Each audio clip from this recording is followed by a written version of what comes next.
යෝනි මාර්ගය කුඩා නම් ඒට ප්‍රතිකාර ඔබ දන්නවාද?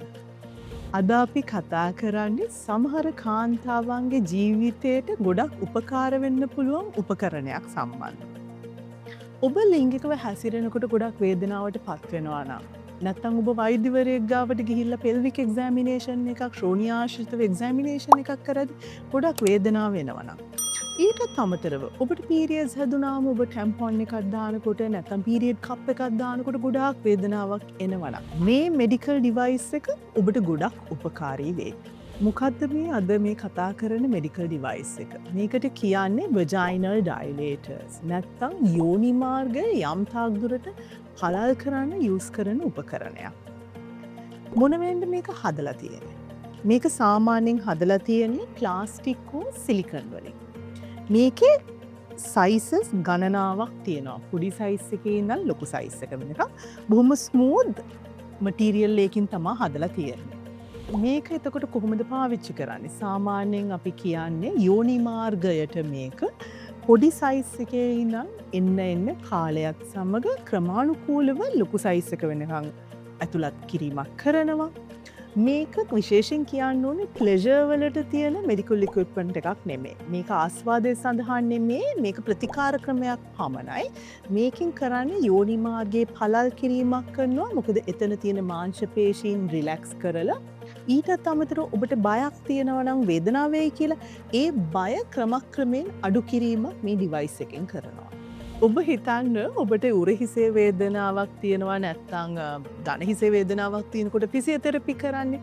ඒ වගේ තමා මේකත් මේ යෝනි මාර්ගයට කරන ෆිසියෝതെරපි විදියේ වෛද්‍ය ප්‍රතිකාර ක්‍රමයක්. තවත් කියන්න ඕනේ vaginal dilator සාමාන්‍යයෙන් ආරක්ෂිතයි. මොකද මේකේ සයිස් එකයි පීනිස් එකේ නැත්නම් ශිශ්නී සයිස් එකයි ගැලපෙන්න තමා සකස් කරලා තියෙන්නේ මේක.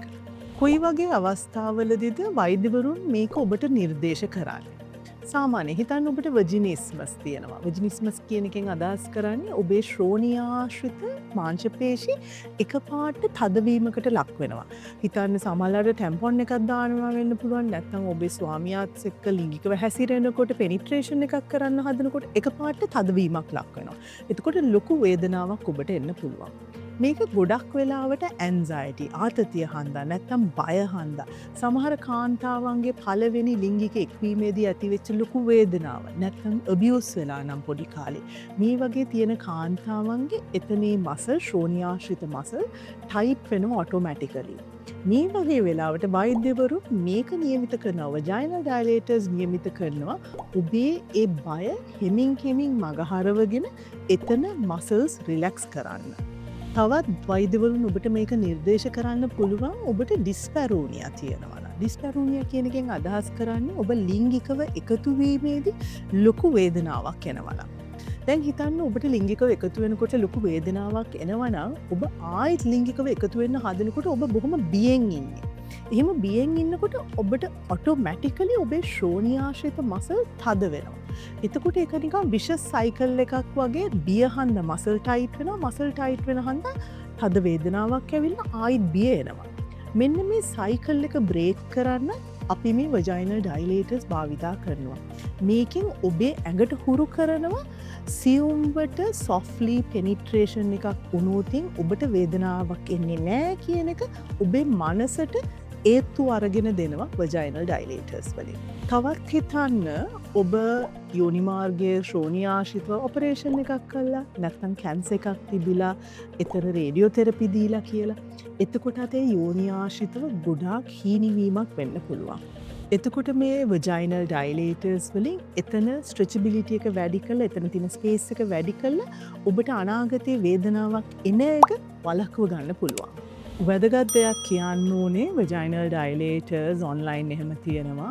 නිකම්ම අරගන්න එපා. over the counter ගන්න එපා. මේකට වෛද්‍යවරයෙක් හමු වෙලා උපදෙස් අරගෙන තමයි vaginal dilators පාවිච්චි කරන්න පටන් ගන්න ඕනේ. විශේෂයෙන් කියන්න ඕනේ ඔබ රේඩියෝതെරපි දීලා තියෙන කෙනෙක් නම් නැත්නම් ඔපරේෂන් කළා නම් තදට වේදනාවක් එනවා නම් ලිංගිකව එකතු වෙද්දි නැත්නම් ගොඩක් ලේ යනවා නම් ලිංගිකව එකතු වෙද්දි ඒ වගේ වෙලාවට වෛද්‍යවරයෙක් හම් වෙලා නිසි විදියට මේක පාවිච්චි කරන එකේ උපදෙස් ලබා ගැනීම හරිම වැදගත්. මෙහිදී වැදගත් දෙයක් කියන්න ඕනේ. වජයිනල් ඩයිලේටර්ස් භාවිතා කලා කියලා ඉක්මං සුවයක් බලාපොරොත්තු වෙන්න එපා. මොකද මේකින් ග්‍රැජුවල් ක්‍රමක්‍රමයෙන් තමා ඔබට සුවේ ලැබෙන්නේ. අනිත්තක සුව ලැබෙන එකෙත් විශේෂ තව ක්‍රම දෙකක් තියෙනවා. වජයිනල් ඩයිලේටර්ස් පාවිච්චි කරනවට අමතරව ඔබ පෙල්වික් ෆ්ලෝ එක්සර්සයිසස් කරනවන ශ්‍රෝණියාශ්‍රිතව එක්සර්සයිසස් කරනවන. ඊටත් අමතරව ඔබ කවුන්සලින් නැතන් සයිකලෝජිකල් සපෝට් එකක් ගන්නවන මේ තුනම එකට තියෙනවන ඔබට ඉක්මං සුවයක් ලබාගන්න පුළුවන්.